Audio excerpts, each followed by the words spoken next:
Teacher वाला batch में भी ये हो रहा है 3-4 दिन से। क्लास चल रहा था तो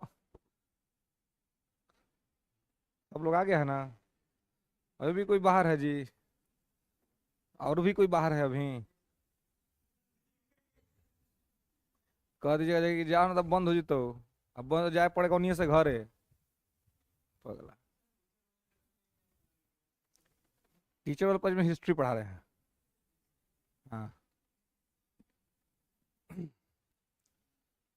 चलिए।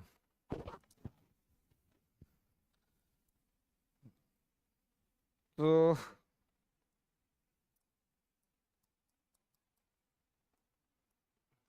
आइए।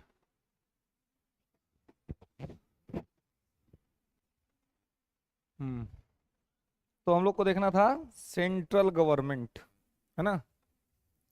केंद्र सरकार। केंद्र सरकार क्या है और किस प्रकार से है?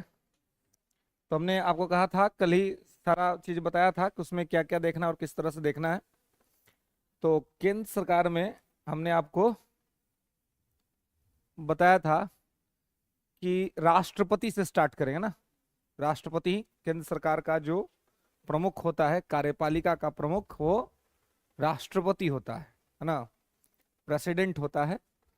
तो उसको हम लोग देखेंगे। तो चलिए सब लोग हेडिंग बना लेंगे, राष्ट्रपति। राष्ट्रपति आर्टिकल 52 to 62, ये 10 आर्टिकल सीधे राष्ट्रपति के बारे में ही बात करते हैं, है ना?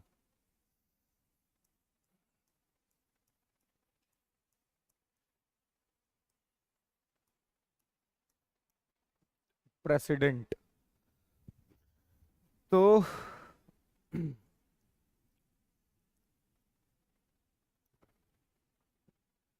आइए, तो राष्ट्रपति के बारे में हम लोग अध्ययन करते हैं और समझते हैं कि राष्ट्रपति क्या है।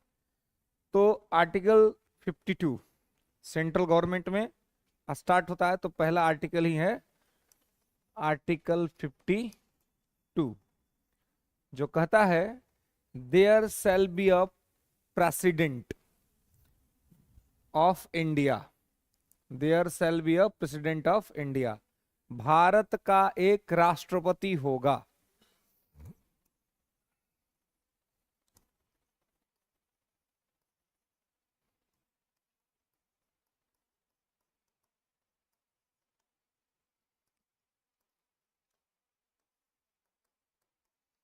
There shall be a president of India.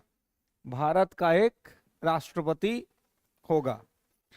तो भारत का एक राष्ट्रपति होगा, इससे एक बात क्लियर हो जाता है कि राष्ट्रपति का पद संवैधानिक पद है और इसका चर्चा संविधान में है, ठीक है, कॉन्स्टिट्यूशन में है।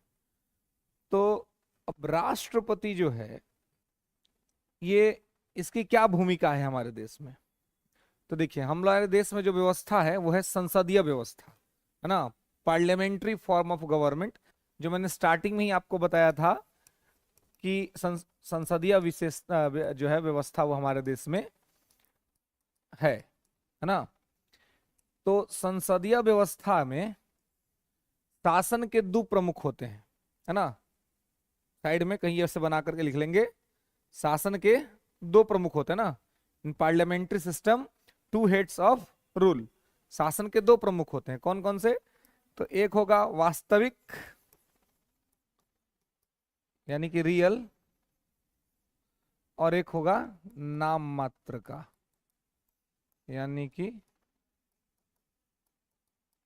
नॉमिनल। ठीक है, तो एक होगा रियल और एक होगा नॉमिनल। तो जो रियल होता है वो होता है पीएम, और जो नॉमिनल होता है वो होता है प्रेसिडेंट।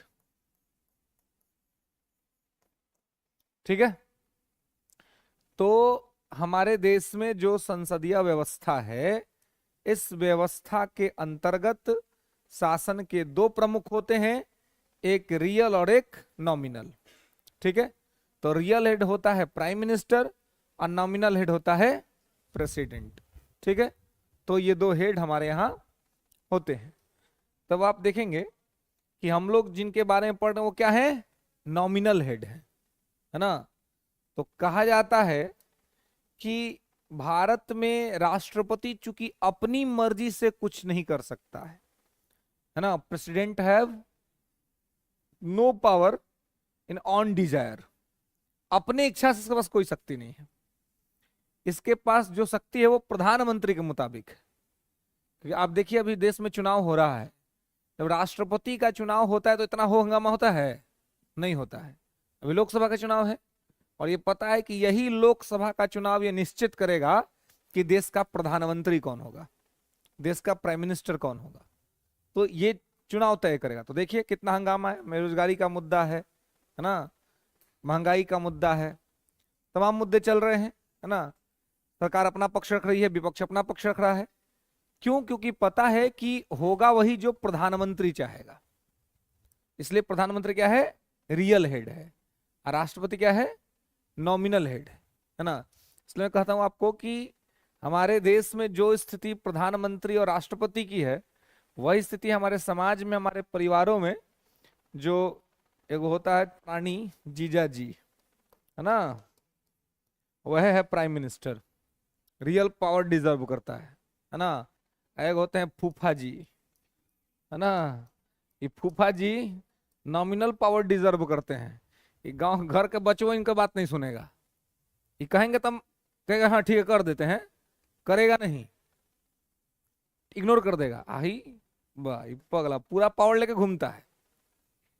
ये तो एक बार कह दिया कि हमको ही चाहिए, अब पूरा परिवार का सदस्य उसको अरेंज करने में लग जाता है कि भाई मांगे हैं, कहे इसको नहीं दीजिएगा तो ड्रामा कर देगा, ही कर विवाद हो जाएगा। अब मान लीजिए घर में बहन वहन आई हुई है, अब उसको नाराज करके भेजिएगा, अब बहन को खुश करने के चक्कर में इसको खुश करना पड़ता है, ये समझे कि भाई ये प्राणी कहीं नाराज ना हो जाए, है कि नहीं, कि नाराज हो जाएगा तो भाई दिक्कत हो जाएगा। तो ये पूरा पावर एंजॉय करता है जी, रियल पावर है इसके पास। लेकिन इसको पता नहीं है कि ई वाला जो पोस्टवा है इसी का है, प्रमोशनल पोस्ट है, ये प्रमोशन होके यह बनेगा फूफा जी। जीजे सब ना प्रमोशन का फूफा बनता है जी, है कि नहीं। नया नया हुआ है मैटर, 3-4 साल तक तो खूब चौड़ में घूमता है अपना, भाई हम तो जीजा है प्राइम मिनिस्टर है ना। आज जैसे घर में छोटा छोटा दूसरे को बुतरू सब हुआ, अभी जीजा को फूफा खाना शुरू कर देगा। जैसे जैसे वो बड़ा होता जाएगा इसका पावर कम होता जाएगा। वैसे ही जब आप सेलेक्ट होइएगा तो जैसे ही पहला पोस्टिंग जाइएगा डीएसपी, किसी जिला में पूरा भौकाल टाइट रहेगा, डीएसपी पोस्टिंग लेके जाइएगा, एसपी के बाद आप ही हैं है ना, पूरा पावर रहेगा, खूब एंजॉय करिए, कोनो बदमाश को पकड़िए फायरिंग कर दीजिए है ना। हालांकि जय करिएगा तो दिक्कत हो जाएगा, क्योंकि फीलिंग में सिंघम बनना आसान है, रियल लाइफ में सिंघम बनिएगा तो जवाब देते देते हालत खराब हो जाएगा है ना। पुलिस से एक भी बुलेट अगर निकल गई तो उसका जवाब देना है कि बुलेट किस सिचुएशन में निकला है ना। और ठीक तरीके से अगर बता दिए तो ठीक है, तो इंक्वायरी बैठ जाएगा, नौकरी चली जाएगी। माने आपको रिवॉल्वर दिया जाता है दिखाने के लिए, शोपीस है, कमर पे लगा के घूमिए, कोई बात नहीं है ना, चलाइए मत। चलाइएगा तब जब एकदम rarest of the rare condition है, एकदम खराब परिस्थिति, एकदम जान जाने पर तैयार है, तब चलाना है। अब फिर उसको प्रूव भी करना पड़ेगा कि नहीं चलाते तो हमारा जान चल जाता, तब कोर्ट कहेगा अच्छा ठीक अब चलाए हो तो कोई बात नहीं। यानी एक प्रकार का श्रृंगार का सामान है, अधिकारियों को मिलने वाला हथियार एक प्रकार से श्रृंगार का सामान है, जो समय पर दिखा दीजिए आप फिर खोल करके रख दीजिए है ना, नहीं तो दिक्कत हो जाएगा। ठीक है, हाँ वही सेना, सेना का श्रृंगार का सामान नहीं है, सेना को तो फ्री है, सेना को, सेना से सब काहे डरता है, सेना को बुलेट का हिसाब नहीं देना होता है, पुलिस को बुलेट का हिसाब देना होता है। पुलिस के हथियार का दायरा सीमित रहता है, सेना का हथियार का दायरा सीमित नहीं रहता है ना। तो इसलिए तमाम तरह का यह जैसे सुविधा वहां पर रहता है। तो अभी क्या है, आदमी बहुत पूरा पावर एंजॉय करता है। तो जो स्थिति हमारे समाज में इस प्राणी का है वही देश में पीएम का है, पावरफुल आदमी है। इनका जो स्थिति है वही है ना प्रेसिडेंट वाला। फूफा जी लोग का आप देखिएगा घर परिवार में तो देखिए जाता होगा आपको है ना, फूफा जी आएंगे तो सम्मान सब करेगा, इसलिए कि सम्मान नहीं करेगा, एकदम बिछावन छावन दे देगा, पानी उनी दे देगा, चाय वाय दे देगा, लेकिन बतवा को नहीं सुनेगा उनका। वो कोई सलाह देंगे ना तो मान भी नहीं करेगा। ये जो प्राणी आता है ये देखिएगा, किसी के यहाँ शादी उदी हुआ है तो कौन कौन नाराज हुआ है, तो पता चलेगा आपको जीजा जी नाराज है। क्या है भाई, तो अंगूठी ना मिल लो, सिकड़ी ना मिलो, पगला अपना शादी में तो ले भी किया, अब ससुराल में किसी और का भी शादी है तो उसमें भी उसको चाहिए, अब देना पड़ता है।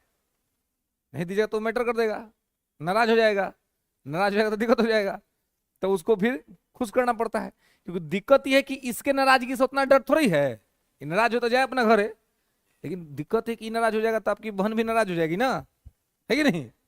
तो भाई दोनों को मना के रखना है, तो इसलिए इसको ये करना है ना। तो हमारे कोई जीजा सब तो नहीं है, फूफा एगो हमारे हैं, ठीक ना।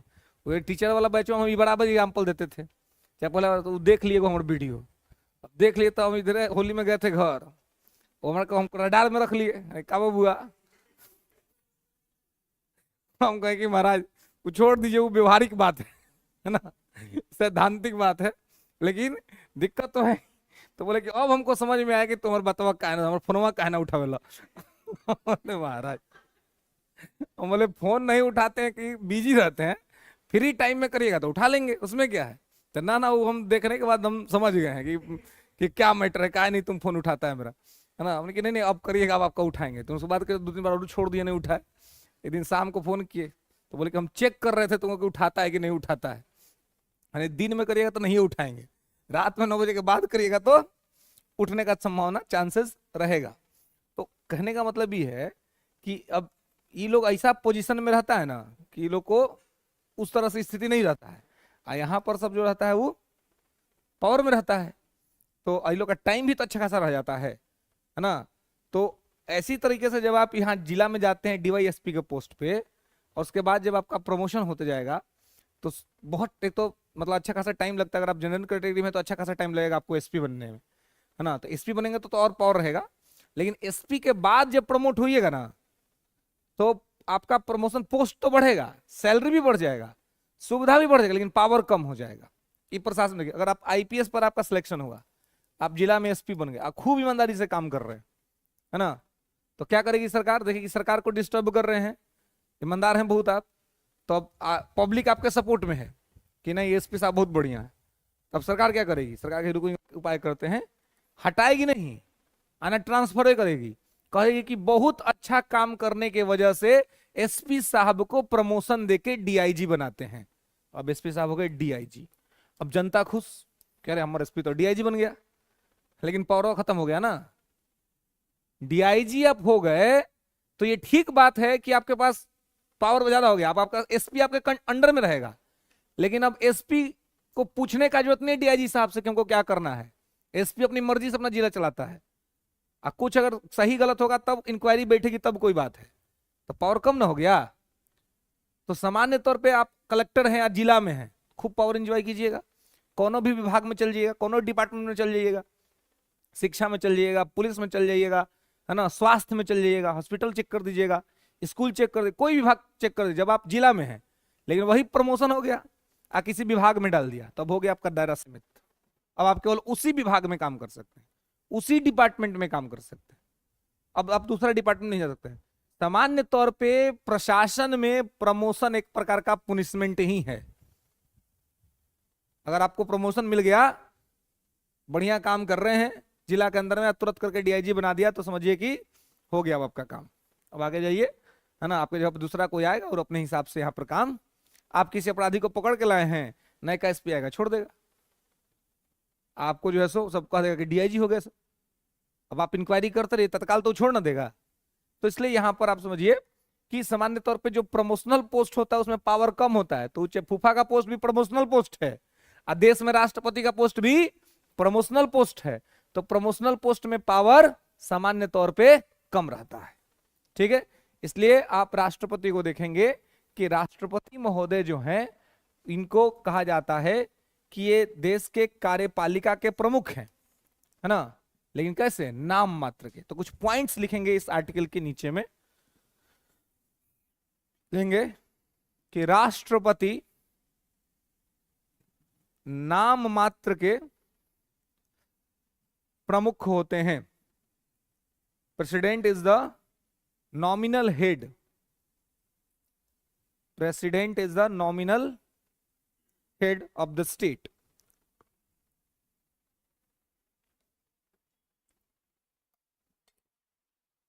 Okay, next. राष्ट्रपति राज्य का संवैधानिक मुखिया होता है।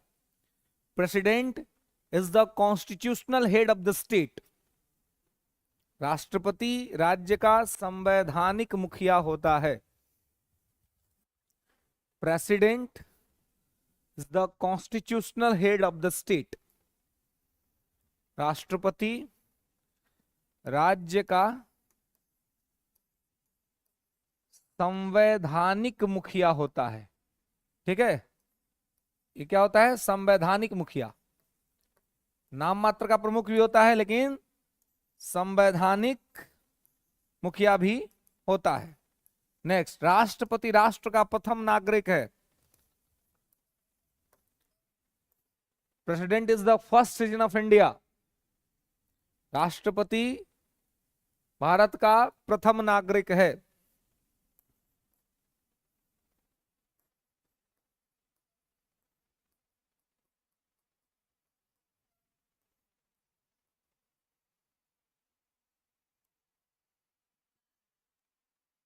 ओके, नेक्स्ट, राष्ट्रपति सेनाओं का सर्वोच्च सेनापति है।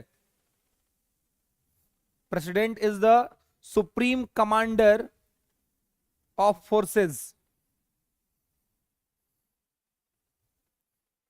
ओके, सुप्रीम कमांडर, सर्वोच्च सेनापति है ना। ये जो आपका एयरफोर्स, नेवी, आर्मी, ये सब जो है, इसका सुप्रीम कमांडर कौन है? राष्ट्रपति। इसलिए कहते हैं कि कोई भी युद्ध शुरू होगा तो राष्ट्रपति के आदेश से शुरू होगा, और कोई भी आदेश खत्म होगा, कोई भी युद्ध खत्म होगा तो राष्ट्रपति के आदेश से खत्म होगा। ठीक है, तो इसलिए इसको कहते हैं कि सर्वोच्च सेनाओं का सेनापति होता है। सभी सेनाओं का सर्वोच्च सेनापति होता है, हेड सुप्रीम कमांडर होता है। ठीक है, और जो ये चूंकि लिखा हुआ है कि there shall be a president of India, यानी कि भारत का एक राष्ट्रपति होगा, यानी कि क्लियर है कि एक संवैधानिक पद है और संविधान में इसका चर्चा किया गया है। ठीक है, और इस तरह से लिख लेंगे कि अब भारत के कार्यपालिका का प्रमुख होता है। He was the head of the Indian executive.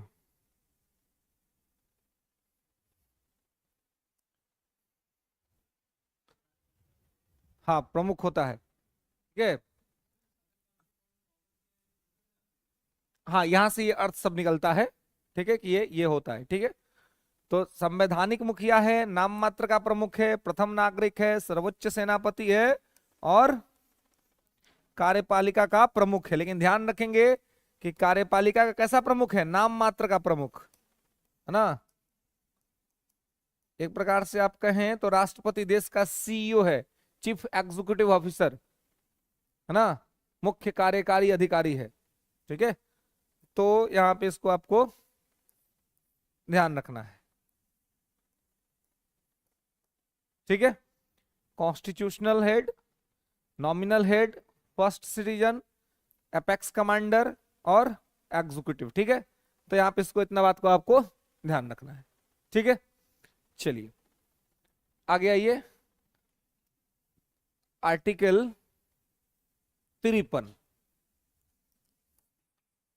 Article 53 क्या कहता है जी?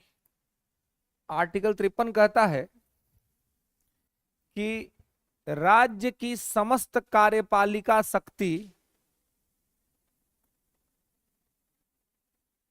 राज्य की समस्त कार्यपालिका शक्ति राष्ट्रपति के अंदर निहित होगी।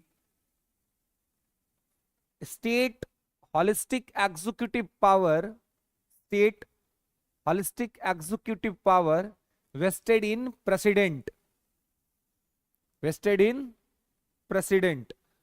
राज्य की समस्त कार्यपालिका शक्ति राष्ट्रपति में निहित होगी, और वेस्टेड, वी ये तो अपने से समझ सकते हैं ना, वेस्टेड कैसे हो जाएगा ना। वेस्टेड मतलब निहित होना, उसके अंदर में है। ठीक है, और आगे लिखेंगे कि और यह कार्यपालिका का प्रमुख होगा, and is the head of the executive, और यह कार्यपालिका का प्रमुख होगा। तो इसमें दो बातें हैं, एक तो यह है कि जो कार्यपालिका शक्ति है जी, है ना, कार्यपालिका शक्ति किसमें निहित है? राष्ट्रपति में निहित है। ठीक है, और राष्ट्रपति कार्यपालिका का प्रमुख भी है ना। तो कार्यपालिका का काम है एग्जीक्यूशन ऑफ लॉ।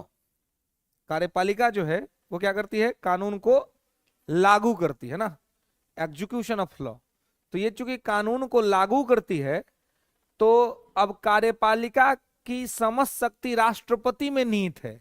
इसका मतलब हुआ कि कोई भी ऑर्डर या कोई भी कानून यदि देश में लागू होगा तो राष्ट्रपति के मोहर के बाद ही लागू होगा, है ना। राष्ट्रपति का उस पर साइन और सिग्नेचर होगा, राष्ट्रपति का उस पर मुहर लगा होगा। ठीक है, तभी हो जाएगा, क्योंकि राष्ट्रपति कार्यपालिका का प्रमुख है। अब है कि ये नाम मात्र का प्रमुख है, नॉमिनल हेड है, तो भले ही ये नॉमिनल हेड है लेकिन पावर इसी के पास है, मोहर इसी की चलेगी, प्रधानमंत्री की मोहर नहीं लगेगी। जब भी केंद्र से कोई आदेश अगर आएगा किसी के लिए तो राष्ट्रपति के माध्यम से आएगा, प्रधानमंत्री के माध्यम से नहीं आता है। केंद्र के द्वारा जितनी भी नियुक्तियां होती हैं वो सभी नियुक्तियां राष्ट्रपति ही करता है, प्रधानमंत्री नहीं करते हैं। कोई भी सेंटर से कोई भी अपॉइंटमेंट होता हो, कोई भी नियुक्ति होती हो, उस पर आदेश पत्र होगा राष्ट्रपति का, राष्ट्रपति का साइन होगा।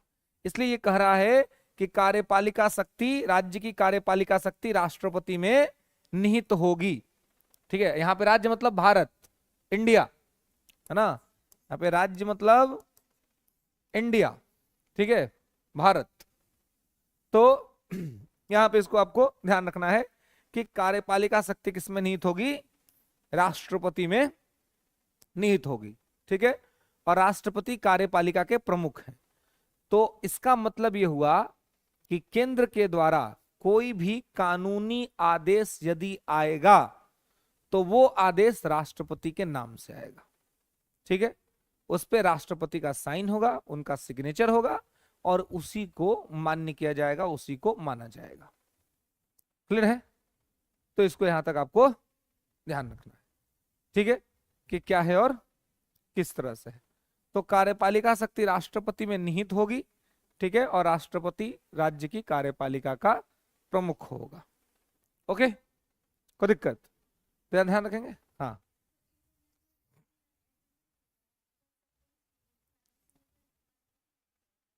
उस पर मुहर होता है राष्ट्रपति का।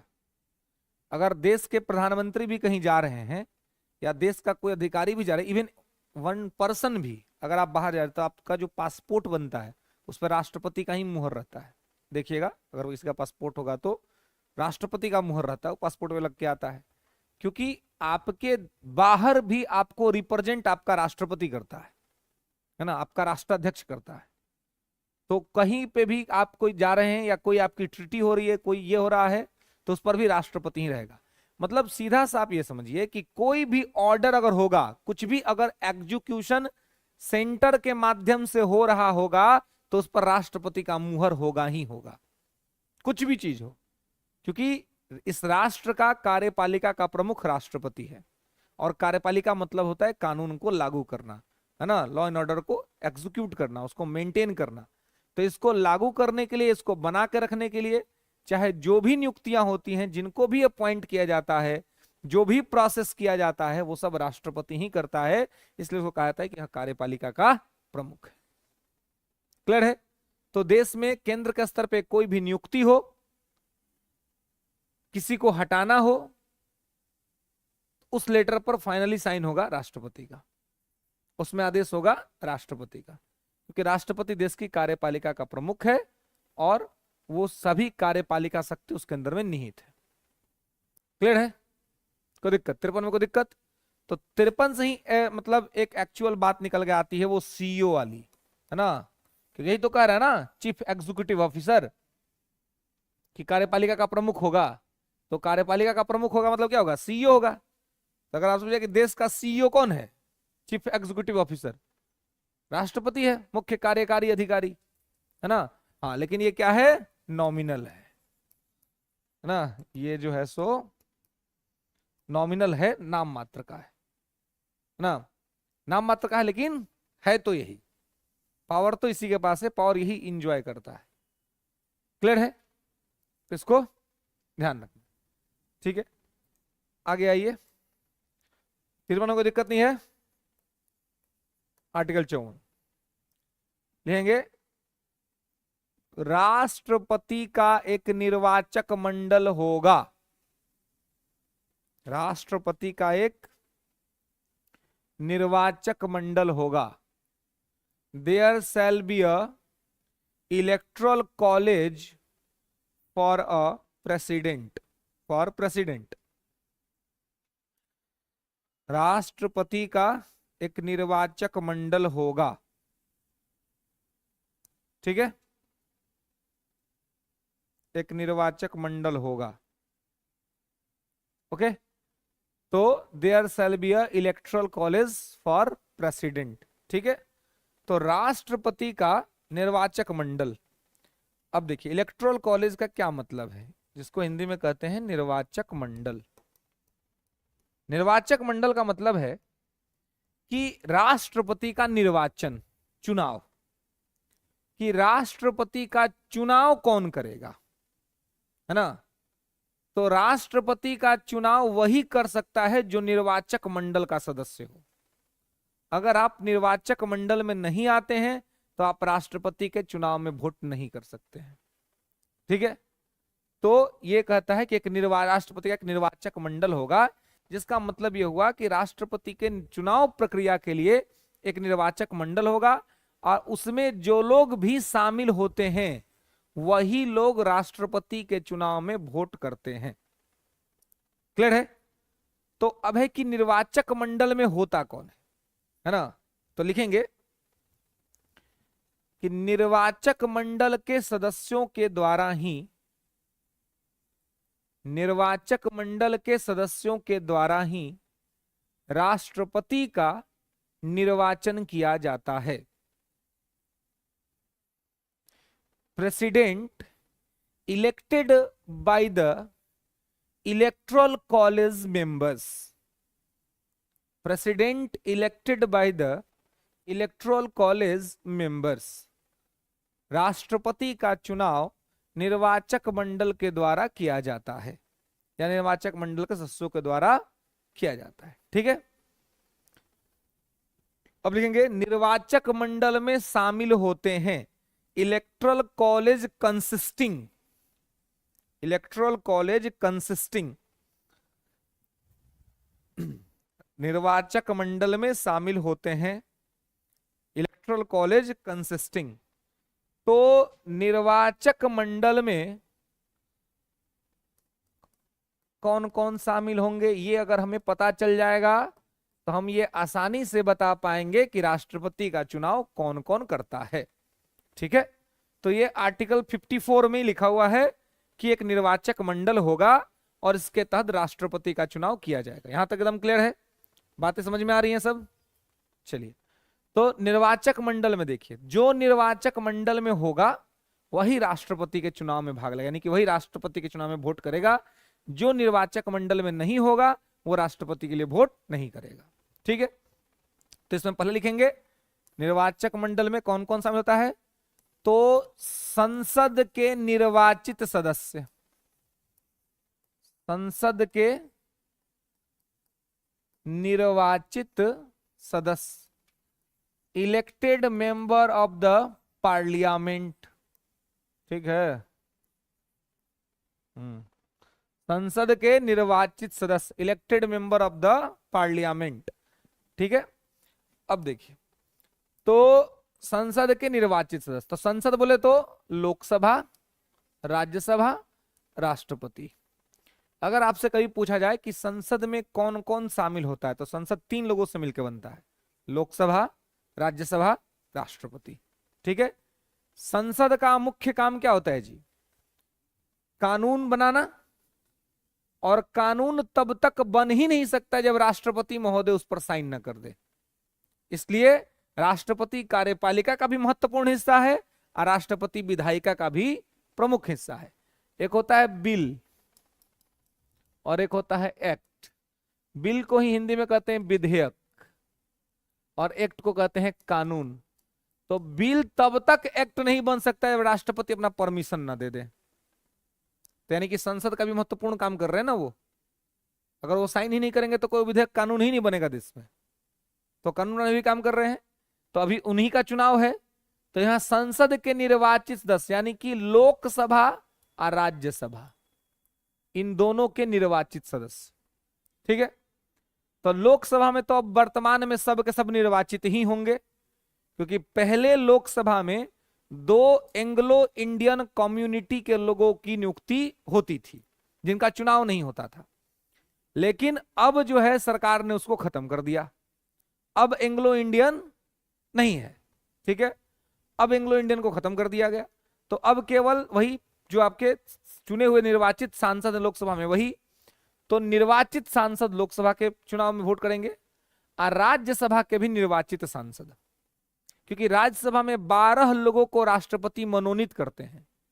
तो राष्ट्रपति के चुनाव में मनोनीत व्यक्ति भाग नहीं लेता है, ठीक है।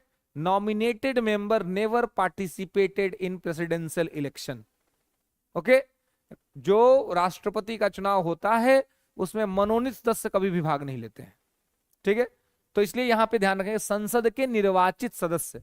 तो संसद मतलब हो गया, यहां पर ब्रैकेट में आप लिख सकते हो लोकसभा और राज्यसभा के निर्वाचित सदस्य।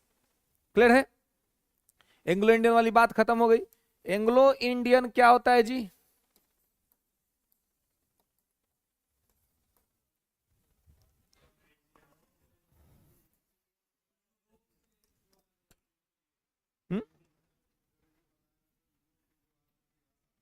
हम्म हम्म बिल्कुल गुड। यूरोपियन के भारतीय संतान। एंग्लो इंडियन का मतलब हुआ यूरोपियन के भारतीय संतान। बहुत सारी कंपनियां आई थी मॉडर्न टाइम में, है ना, आपने पढ़ा होगा हिस्ट्री के अंदर में, है ना, जो कि किस वजह पोर्टुगीज आए थे, डच आए थे, है ना, ब्रिटिशर्स आए थे और फ्रांस के आए थे, पीडीबीएफ जो इनके आने का क्रम है। तो ये सारे लोग जो आए थे, तो ये सब लोग अलग अलग देश से आए थे। तो ये सब यहाँ आता था और यहाँ पे शादी कर लेता था। यहाँ का आदमी सब भी शादी कर देता था, सोचता था कि बाहर का है, रुपया पैसा वाला आदमी सब है ना, शादी कर दो। वो सब भी कहता था कि शादी कर लो, फ्रांस ले चलेंगे, आईफिल टावर के नीचे बैठ के बात करेंगे हम लोग। अब फ्रांस में तो है ही ना आईफिल टावर।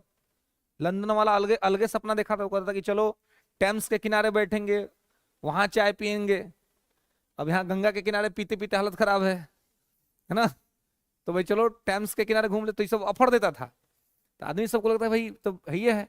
लेकिन अभी आता था सब अकेले, लेकिन सबका फैमिली तो वहां भी तो रहता था।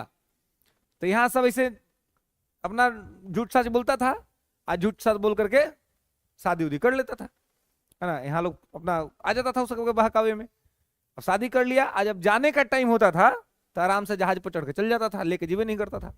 तो पत्नी और बच्चा सब छूट गई। तो पिताजी तो चले गए, अब बच्चा पत्नी यहीं छूट गई। तो उस सब देश में हो गए अल्पसंख्यक आजादी के टाइम पर, माइनॉरिटी हो गया सब, क्योंकि उसका पिता विदेशी था, अब माँ भारतीय थी। तो सरकार की रिस्पॉन्सिबिलिटी थी वो। तो फिर सरकार ने कहा कि हम लोग, ये लोग अगर चुनाव लड़ेगा तो जीत नहीं पाएगा, कहा कि इसका लोग का संख्या तो कम ही था ना। तो हुआ कि ये लोग को हम लोग लोकसभा में 2 मनोनीत कर देते हैं, हर राज्य के विधानसभा में 1-1 गो लोग रहेगा, मनोनीत होकर ही जाएगा। तो अब इसको खत्म कर दिया सरकार ने, खत्म कर दिया। तो खत्म इसलिए कर दिया क्योंकि अब इतना समय हम आगे आ गए हैं कि अब देश में कोई एंग्लो इंडियन बचा नहीं। क्यों नहीं बचा? क्योंकि अब जिस माँ तो भारतीय थी, बेटा भी, लड़का भी भारतीय ही था, लेकिन बाप उसका विदेशी था। तो अब वो तो इंडिया में ना शादी किया, तो अब वो तो इंडियन था, अब वो इंडिया में शादी किया, तो उसका जो बच्चा हुआ तो माँ भी भारतीय, बाप भी भारतीय और बच्चा भी भारतीय। तो एंग्लो इंडियन का कंसेप्ट भी खत्म हो गया। तो खत्म हो गया, तो मोदी जी ने इसको खत्म कर दिया कि अब हम इसको नहीं रखेंगे, अब हम इसको मनोनीत नहीं करेंगे। अब अगर कोई है भी तो अपना चुनाव लड़े, है ना, सब लोग तो वोट करवे करेगा, योग्यता होगा तो आप जीत जाइएगा जाइएगा। एंग्लो इंडियन में एक बहुत आपको फेमस नेता हुए थे हम लोग यहाँ बिहार में से बहुत जुड़े हुए थे, उनका नाम था जॉर्ज फर्नांडिस, है ना, बहुत फेमस नेता थे वो, ठीक है, लोकप्रिय भी रहे थे, है ना, जॉर्ज फर्नांडिस। खैर, तो संसद के निर्वाचित सदस्य, ठीक है। एंग्लो इंडियन समझ गए कि मतलब ये लोग तो अब है ही नहीं, तो ये लोग का कोई ये नहीं है, ठीक है। दूसरा, राज्य विधानसभाओं के निर्वाचित सदस्य, राज्य विधानसभाओं के निर्वाचित सदस्य, elected member of state legislative assembly, elected member of the state legislative assembly, राज्य विधानसभाओं के निर्वाचित सदस्य, ठीक है। तो राज्य विधानसभाओं के निर्वाचित सदस्य, तो इसमें अब आप देखिए कि अब सभी राज्यों के, है ना, जैसे कि 28 राज्य हैं, तो 28 राज्य के विधानसभा के निर्वाचित सदस्य, क्योंकि विधान परिषद तो सभी राज्यों में है ही नहीं, वर्तमान में केवल 6 राज्य हैं जिनके पास विधान परिषद है। तो हालांकि किसी भी राज्य के विधान परिषद के सदस्य राष्ट्रपति के चुनाव में भाग नहीं लेते हैं, है ना, उनको एमएलसी बोलते हैं, मेंबर ऑफ लेजिस्लेटिव काउंसिल। आइए, विधायक जो होते हैं विधानसभा वाले जो चुनाव जीत के आते हैं होते हैं MLA, member of legislative assembly. तो ये एमएलए ही, तो सभी राज्य के विधानसभा के एमएलए जो निर्वाचित हैं, जो चुन करके आए, जनता ने जिनको चुना है, ठीक है, यही लोग।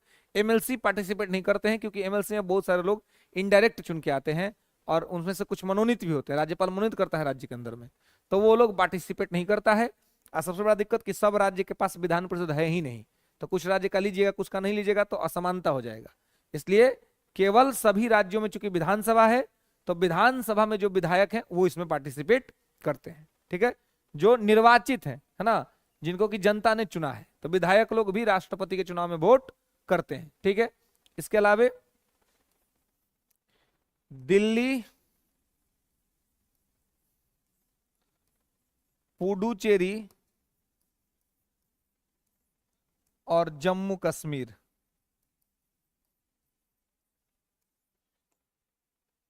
दिल्ली, पुडुचेरी, जम्मू कश्मीर के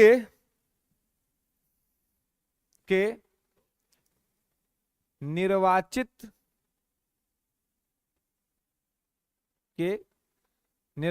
विधायक, ठीक है, एमएलएज, निर्वाचित विधायक, ब्रैकेट में लेंगे केंद्र शासित प्रदेश, क्योंकि ये तीनों क्या है, केंद्र शासित है, यूनियन टेरिटरी है ना, ये तीनों क्या है, केंद्र शासित, यूनियन टेरिटरी, ठीक है। तो यूनियन टेरिटरी जो है, केंद्र शासित प्रदेश, तो इसके भी सदस्य क्या होते हैं, इसमें पार्टिसिपेट करते हैं। क्लियर है। तो दिल्ली, पुडुचेरी, जम्मू कश्मीर के केंद्र शासित प्रदेश के विधायक, अब ये यूनियन टेरिटरी है, ठीक है। तो 8 गो यूटी है, 8 गो में से 3 गो यूटी ऐसा है जहां पर विधानसभा का प्रावधान किया गया है। तो दिल्ली और पुडुचेरी में तो है ही वर्तमान में, कश्मीर में भी है नहीं, बनेगा आगे। तो जब बन जाएगा तो वहां के विधायक भी राष्ट्रपति के चुनाव में वोट करेंगे, ठीक है। बाकी के नहीं करते हैं क्योंकि बाकी में विधानसभा नहीं है, ठीक है, ओके। हाँ, कोई कुछ पूछ रहा था। हाँ, क्या कह रहे हैं यहाँ पे, लोकसभा राज्यसभा के निर्वाचित सांसद करेगा ही, मनोनीत कैसे हो गया, मनोनीत होगा जो राष्ट्रपति मनोनीत करते हैं 12 को, सब मनोनीत थोड़ा होता है, इनडायरेक्टली चुनाव करके जाता है, चुनाव होता है वो लोग का, है ना, और चुनाव होता है वो लोग का, ठीक है। विधायक सब जो है सो उसका चुनाव करता है, ठीक है। चलिए, तो संसद के निर्वाचित सदस्य, राज्य विधानमंडल के निर्वाचित सदस्य एमएलए जिसको कहते हैं, और दिल्ली, पुडुचेरी, जम्मू कश्मीर केंद्र शासित प्रदेश के निर्वाचित विधायक एमएलए। हाँ, क्या क्या, हम्म हम्म हम्म हाँ, लेकिन आपको निर्वाचित मेंशन करना है, ध्यान रखना है। हाँ है, लेकिन आपको ध्यान रखना, वैसे तो यहाँ पे भी नहीं, लो यहाँ पर भी तो खत्म कर दिया ना, तो है नहीं, सबके सब पार्टिसिपेट करेंगे ही, लेकिन निर्वाचित आपको ध्यान रखना है, क्योंकि ऑप्शन में आपको घुमाने की कोशिश की जाएगी, ठीक है। तो इसलिए निर्वाचित आपको पकड़ना है, इलेक्टेड, है ना।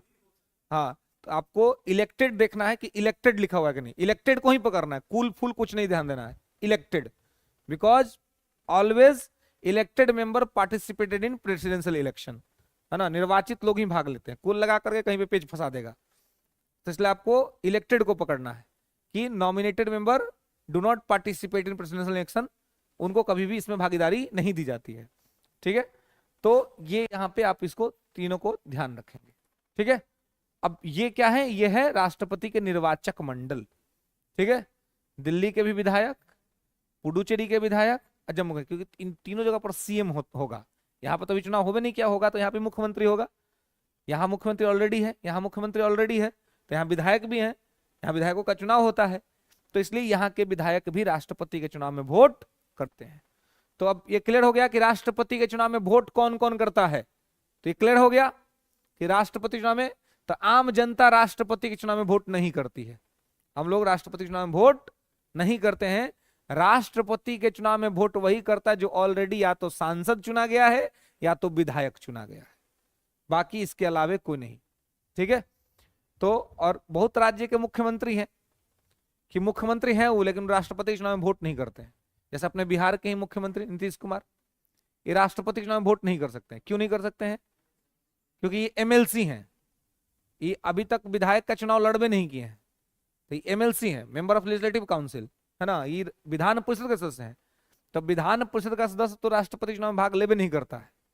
तो अगर किसी भी राज्य का मुख्यमंत्री अगर उसके विधान परिषद से आता है तो राष्ट्रपति चुनाव में वोट नहीं करेगा। तो इनकी पार्टी करती है, ये अपने पार्टी के विधायकों को गाइड करते हैं कि आपको कहां करना है, लेकिन ये नहीं करते हैं। और ऐसे दिखता है ना कि ये मतलब पार्टी बदल लिए या कुछ भी, लेकिन आप देखेंगे गठबंधन में रहते हुए राष्ट्रपति के चुनाव में नीतीश कुमार हमेशा अपने गठबंधन के खिलाफ जाकर के ही वोट करते हैं।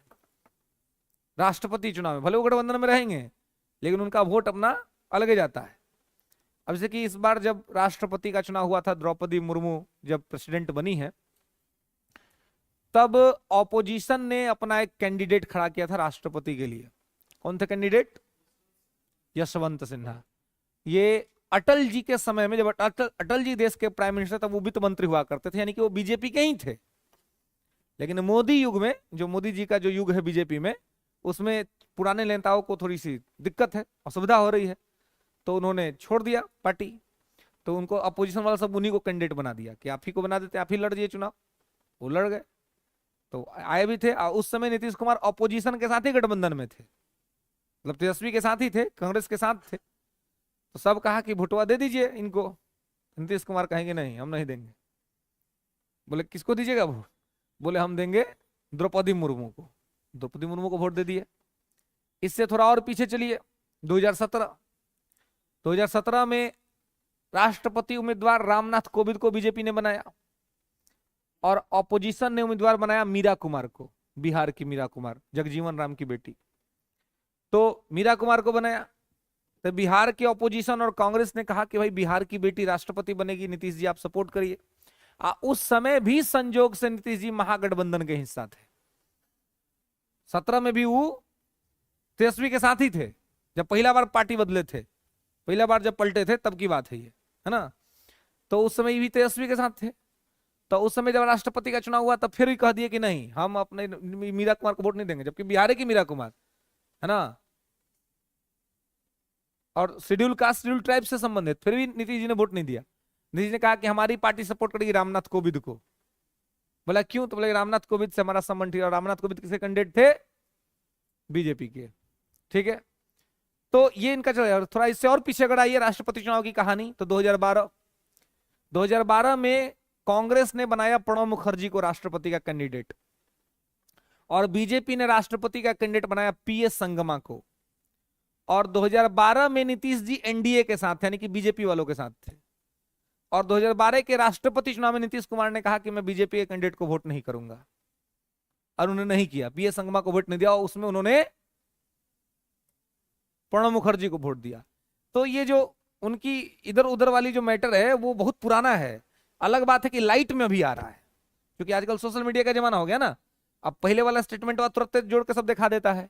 पहले इतना नहीं था, इतना अवेयरनेस नहीं था, लोग इतना सुनते नहीं थे, जानते नहीं थे, न्यूज इतना चलता नहीं था। नहीं तो इनको आप देखिएगा तो इनका अपना शुरू से इस तरह का पैटर्न रहा है और अपने उस पैटर्न पे वो आगे बढ़ते रहे। ठीक है, अब इस बार देखिए अपना जो पैटर्न बना, इस बार तो कहें कि अब सब दिन इधर रहेंगे, हालांकि बोले हैं, वो अलग बात है कि पिछले बार भी यही बात बोले थे, है ना, नहीं जाएंगे। हाँ, तो लेकिन इस बार लाइन बदला हुआ, इस बार बोलेंगे सब दिन इधर रहेंगे। अब सब दिन देखिए कितना दिन होता है ना। नहीं, गारंटी कहाँ है, गारंटी का तो कोई बात ही नहीं है ना। तो वो उनकी, हालांकि देखिए हम भले राजनीतिक मुद्दों पे उनको क्रिटिसाइज कर ले, लेकिन हमें ये बात भी तो स्वीकार करना ही पड़ेगा उस व्यक्ति के संबंध में कि भले ये पार्टियां भी उनको कहती हैं कि ये है, लेकिन आज भी अगर उधर से चला है तो ये लोग अभी तुरंत मुख्यमंत्री बना देगा, है ना। अब फिर 3 दिन बाद चल जाए तो वो लोग बना देगा। मतलब कि इन दोनों का किसी का काम उनके बिना चलने वाला है नहीं। और इसी वजह से ये लोग 75 गो और 80 गो विधायक लेके उप मुख्यमंत्री का पद संभालता है, और 45 गो विधायक लेके मुख्यमंत्री का पद संभालते हैं। तो ये उनकी क्वालिटी है, ये उनकी स्टेबिलिटी है कि वो अपना महत्व बनाए रखे हुए हैं, अपना सिग्निफिकेंस बनाए हुए हैं। माने नीतीश जी को इनसिक्योरिटीज नहीं है कि हमको कौन छोड़ देगा, यही हम कहते हैं कि आदमी को ऐसे ही बनाना होता है जी। इनसिक्योरिटीज आपके मन में किसी को लेकर नहीं होना चाहिए, आप अपने आप को ऐसा बनाइए कि आपके लिए लोग इनसिक्योर हो।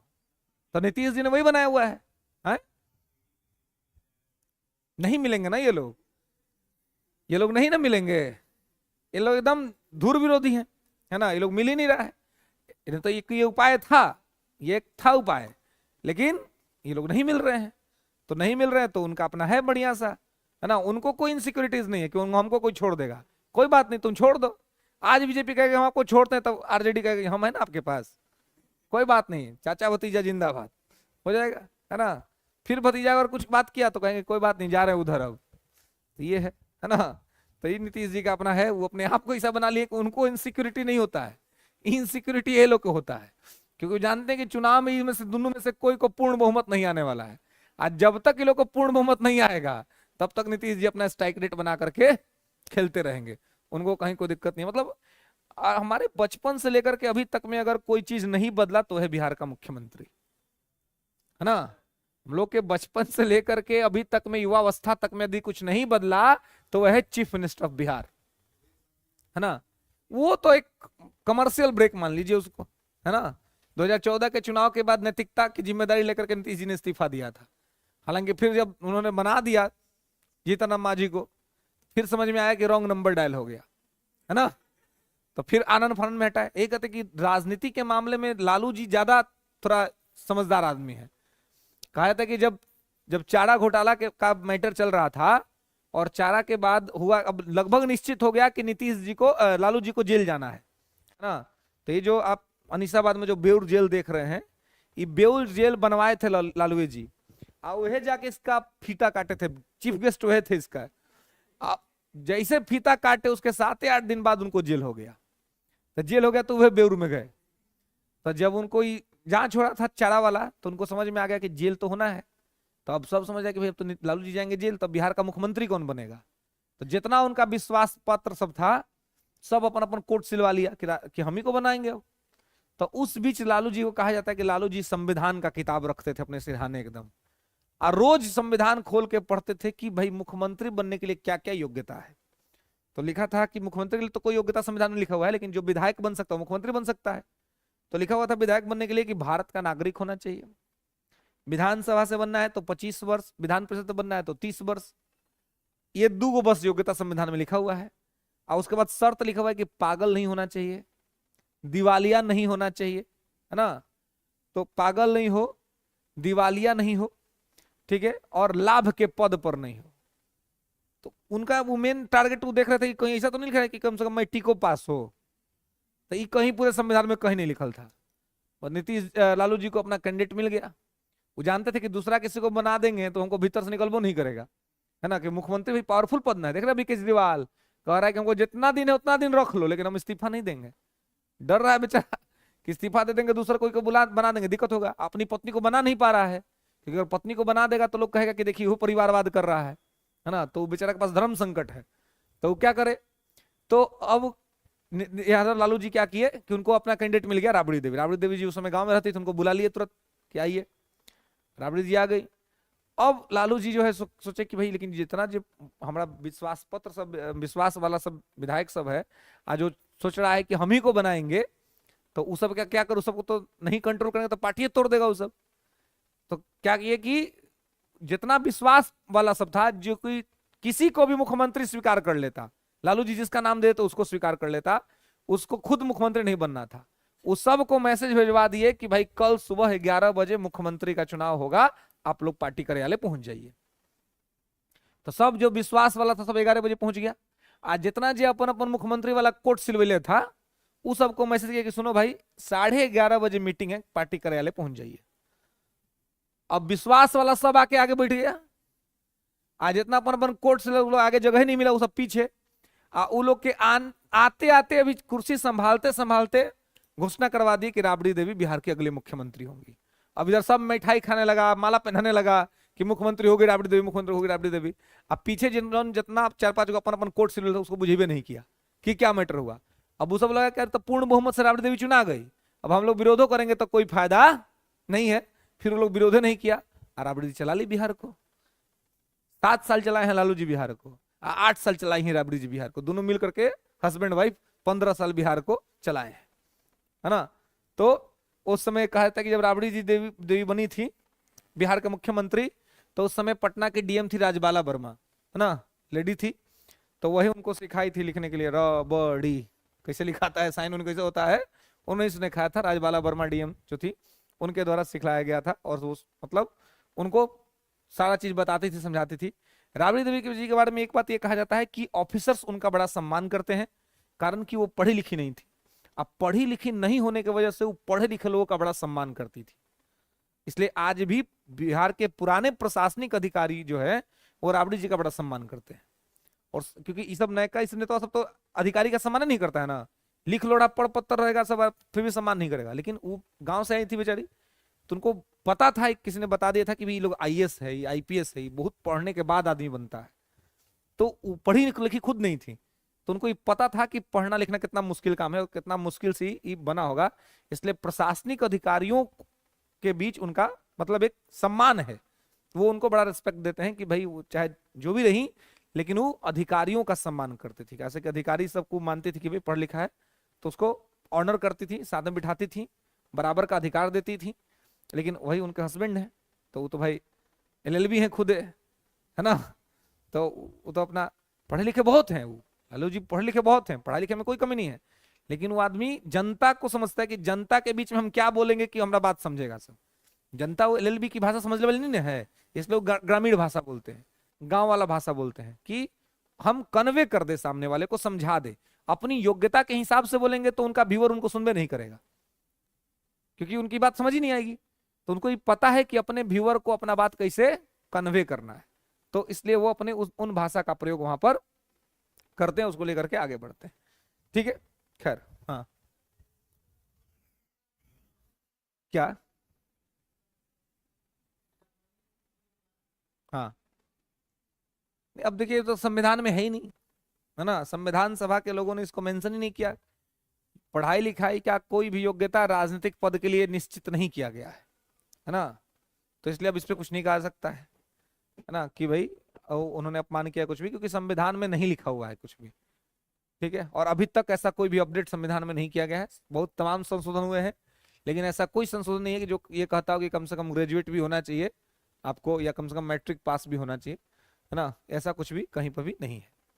तो ये सारे लोग ध्यान रखेंगे कि ये लोग क्या हैं, तो ये लोग राष्ट्रपति के चुनाव में क्या करेंगे, वोट करेंगे। ठीक है, तो ये सब क्या है, निर्वाचक मंडल है। क्लियर है, यहां तक कोई दिक्कत? अब आइए आर्टिकल 55, अनुच्छेद 55।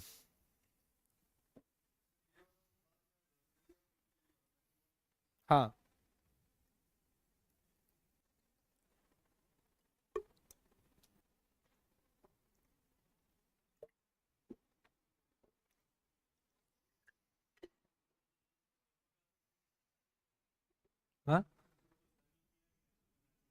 हाँ, अभी तो उसका लिस्ट में नाम आ गया है, लेकिन अमेंडमेंट ऐसा कुछ भी नहीं हुआ है, लेकिन जब हो जाएगा तो उसके लिए भी किया जाएगा और उसको शामिल किया जाएगा। ठीक है, चलिए।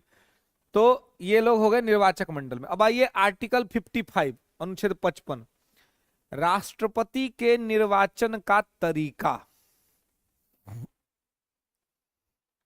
Manners of presidential election.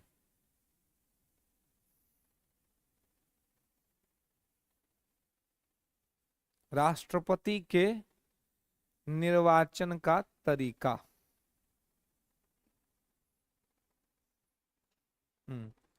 तो राष्ट्रपति के निर्वाचन का तरीका क्या है? हम्म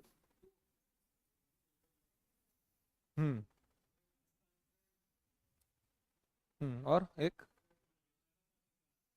और एक, अच्छा, लिखेंगे कि राष्ट्रपति का चुनाव अप्रत्यक्ष रूप से, राष्ट्रपति का चुनाव अप्रत्यक्ष रूप से एकल संक्रमणीय मत पद्धति के द्वारा, एकल संक्रमणीय मत पद्धति के द्वारा आनुपातिक प्रतिनिधित्व के माध्यम से किया जाता है। एकल संक्रमणीय मत पद्धति के द्वारा आनुपातिक प्रतिनिधित्व के माध्यम से किया जाता है। Presidential election held single vote transferable system, held single vote transferable system, single vote transferable system with proportional representation, with proportional representation and indirectly method, and indirectly method। तो राष्ट्रपति का जो चुनाव होता है, वो चुनाव कैसे होता है? एक तो अप्रत्यक्ष रूप से, अप्रत्यक्ष का मतलब ही ये हुआ कि जनता जो है सो नहीं चुनेगी डायरेक्ट, जनता के द्वारा चुने गए प्रतिनिधि चुनेंगे, जिसको कि आप देख रहे हैं। अब देखिए, एकल संक्रमणीय पद्धति, उसी को आप कह रहे थे हस्तांतरणीय, तो ये अलग नहीं है, एक ही है। उसी को कहेंगे एकल हस्तांतरणीय पद्धति कह सकते हैं या संक्रमणीय कह सकते हैं ना। तो एकल संक्रमणीय मत पद्धति है ना, और विथ प्रोपोर्शनल रिप्रेजेंटेशन यानी कि आनुपातिक प्रतिनिधित्व के माध्यम से। तब इसका मतलब समझ रहे हैं कि एकल संक्रमणीय का मतलब क्या है? एकल संक्रमणीय मत पद्धति,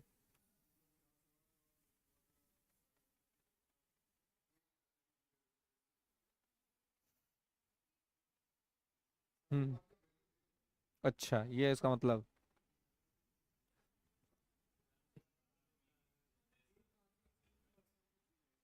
एक आदमी 3% को चुनेगा।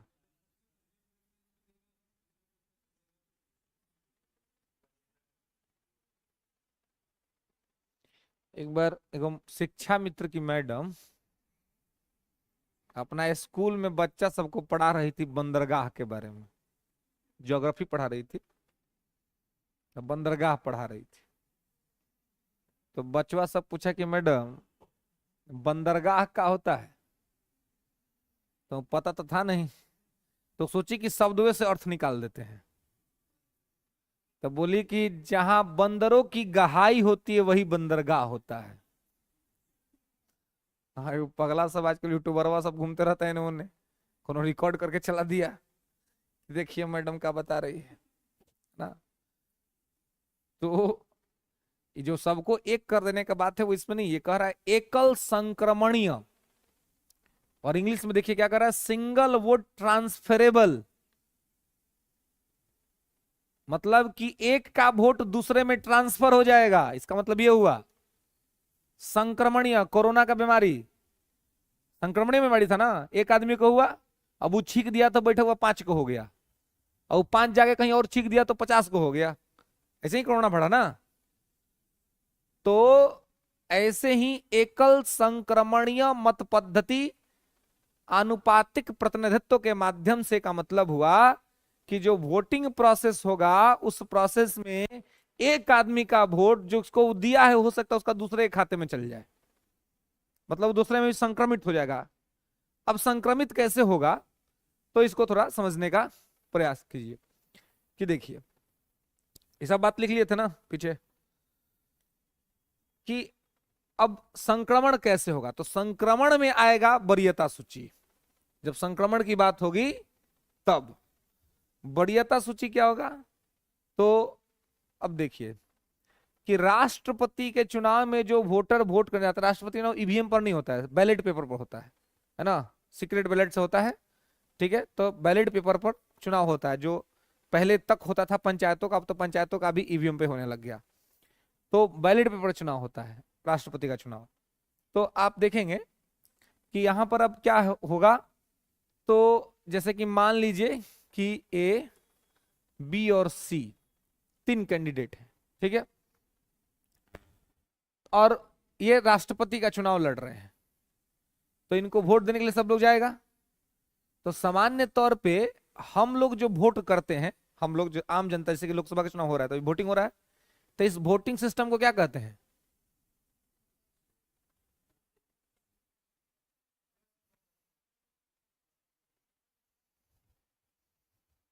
वह शिक्षा में तो मैडम के हलवा करिएगा आप लोग।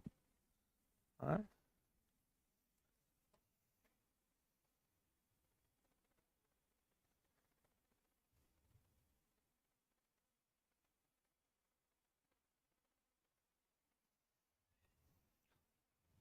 हम्म।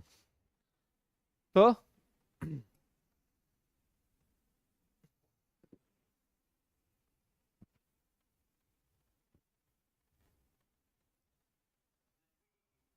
हम्म, क्या जी,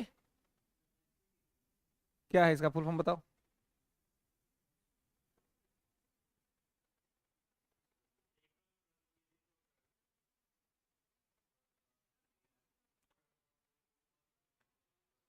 बिल्कुल, फर्स्ट पास द पोस्ट, है ना। अब ये जो है इसको हिंदी में कहते हैं पहले आओ पहले पाओ। तो हम लोग जो सिस्टम में वोट देते हैं वो क्या है, वो जीत जाएगा।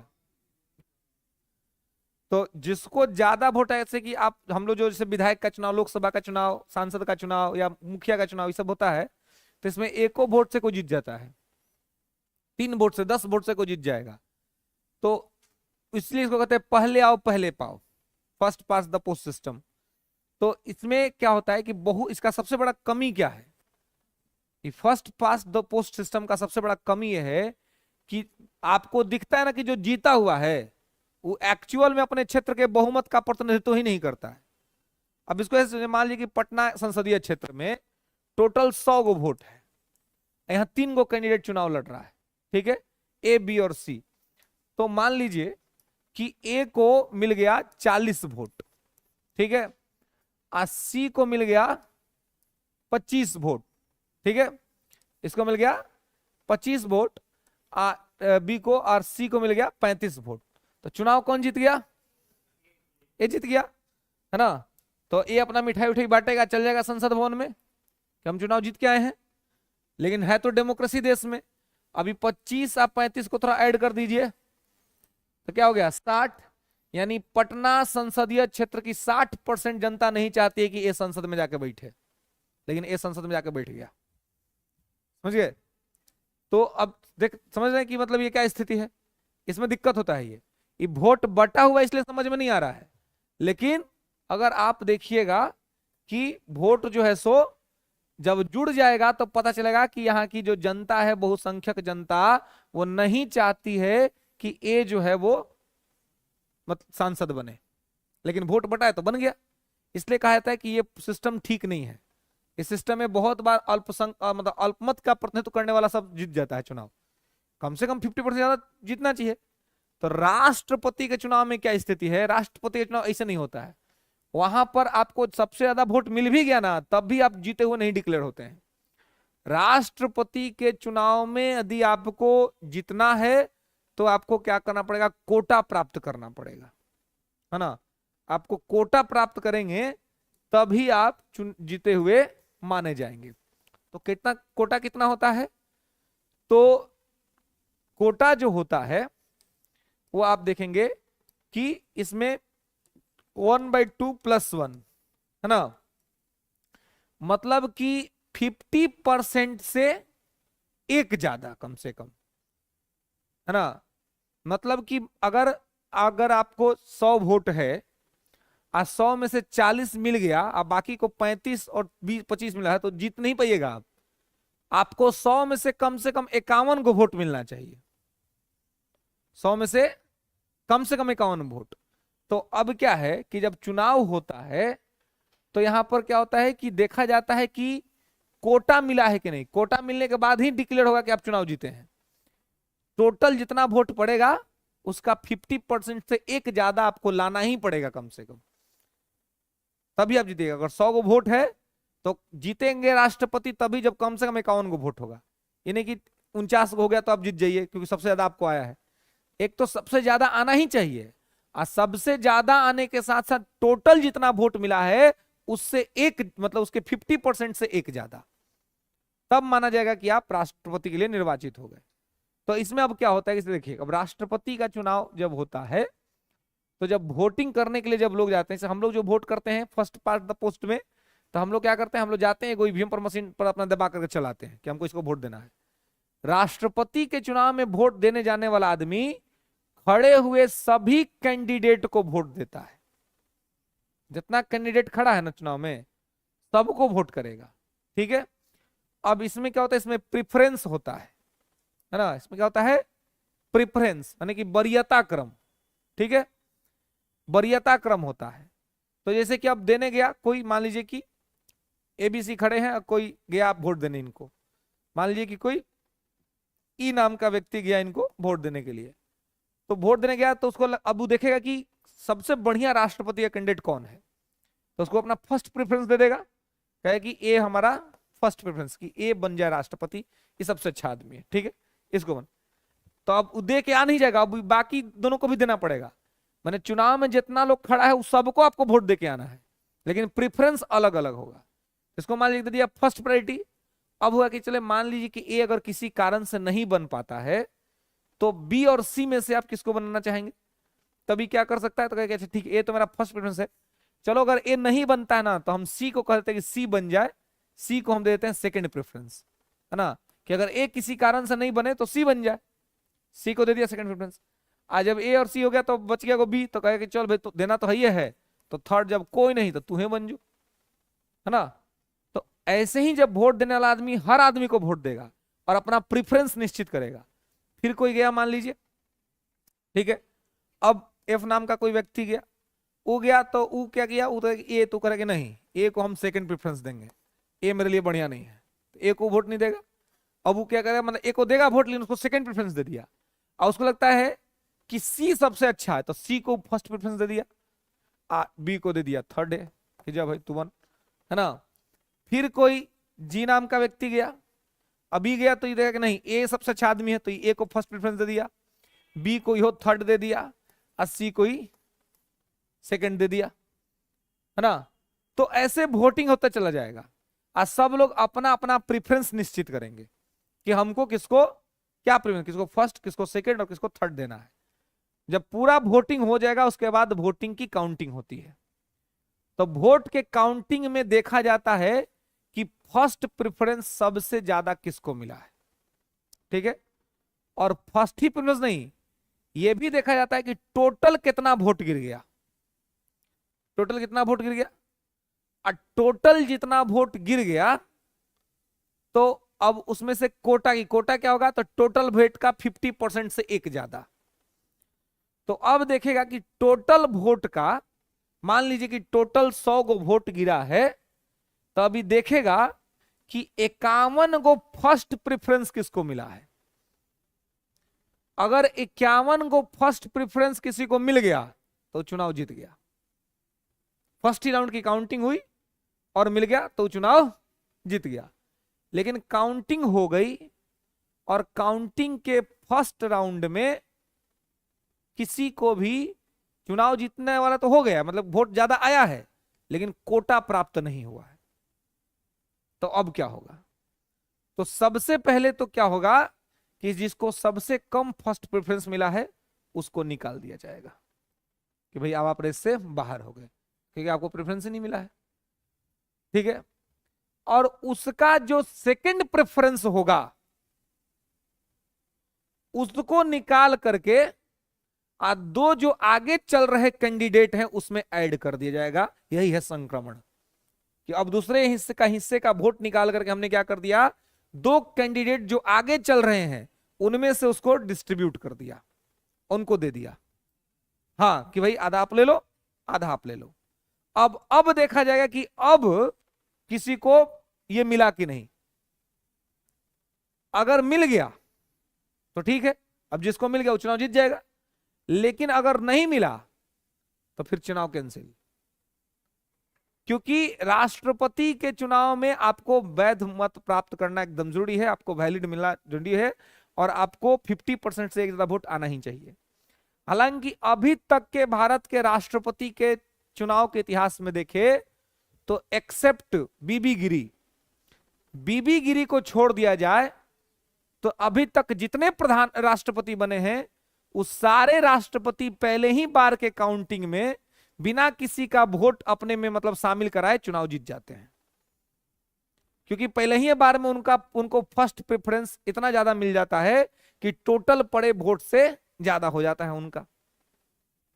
और ये इसलिए हो जाता है क्योंकि पार्टी ही कैंडिडेट बनाती है, और आप हमेशा देखते हैं कि सेंटर में जो पार्टी रूल करती है राष्ट्रपति का चुनाव उसी का पार्टी का आदमी जीत जाता है। इसका रीजन ये है कि सेंटर में जो रूल कर रहा है उसके पास लोकसभा में सांसद ज्यादा होंगे, संसद में उसके पास सदस्य ज्यादा होंगे, राज्यसभा में भी। इसके अलावा उसके सामान्य तौर पे राज्यों के अंदर में भी शासन अच्छा खासा रहता है तो विधायक भी ज्यादा रहते हैं।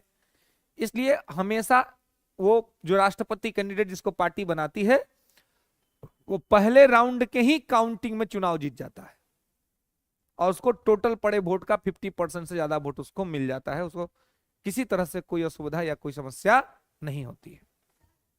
हाँ जी, क्या